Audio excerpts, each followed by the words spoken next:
sta? Buonasera a tutti e bentornati a Liberamente, variazioni e scorribande qui su Radio Libertà.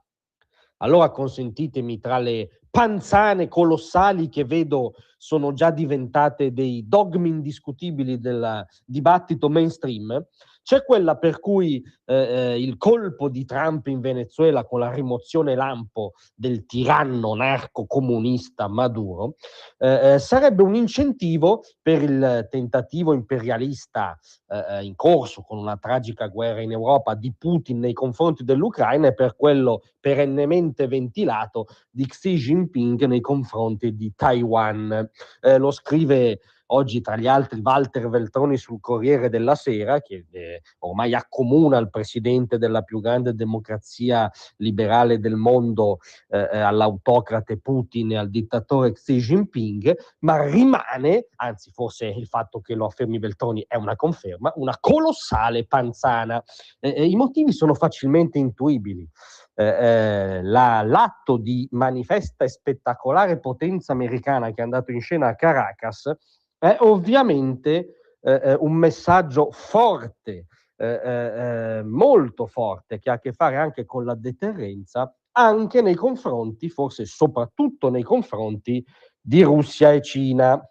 In primis potremmo dire con una battuta che Trump ha insegnato a Putin come si fa un'operazione militare speciale, no? Cioè in mezza mattinata ha rimosso Maduro catapultandogli la Delta Force nella sua camera da letto, mentre Putin obiettivamente da più di 3 anni è impantanato nelle steppe del Donbass.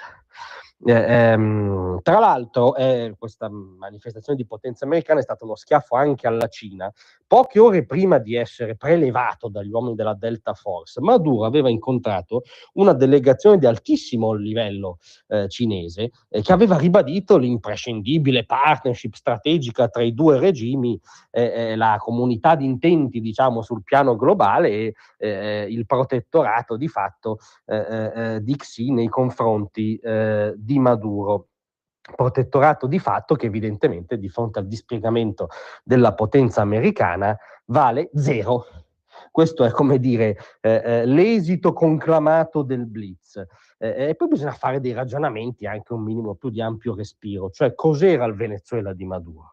Il Venezuela di Maduro era un mega hub del narcoterrorismo globale che oltre a incentivare il traffico di droga che inondava le strade americane, costituiva tra l'altro la base logistica operativa di Hezbollah sul continente americano e quindi il legame rappresentava in quello scacchiere, diciamo non lontanissimo dalle coste americane, un anello della catena delle autocrazie, dell'asse del male, si diceva ai tempi di Bush,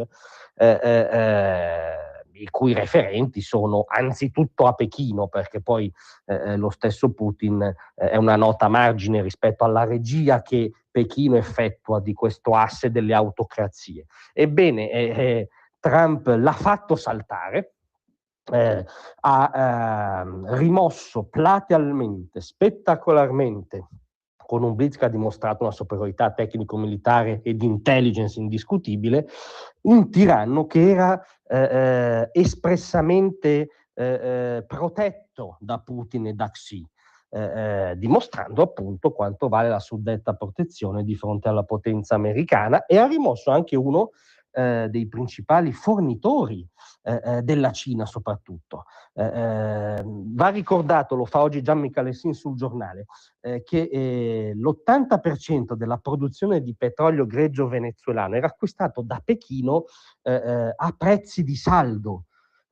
Quindi sostanzialmente Maduro regalava un grande afflusso di petrolio al principale avversario strategico dell'America e sì del mondo libero, dal cuore del continente americano. E questa cosa, vista dagli occhi di Washington, non solo di Donald Trump, era palesemente inaccettabile. E quindi rimuovere questo anello della rete delle autocrazie e delle tirannie è stato un colpo simbolico, politico, economico, energetico, anzitutto a Pechino, Anzitutto alla macro dittatura che appunto tiene i fili di questo asse che si sta progressivamente sgretolando. Guardiamo anche alle proteste sempre più montanti in Iran.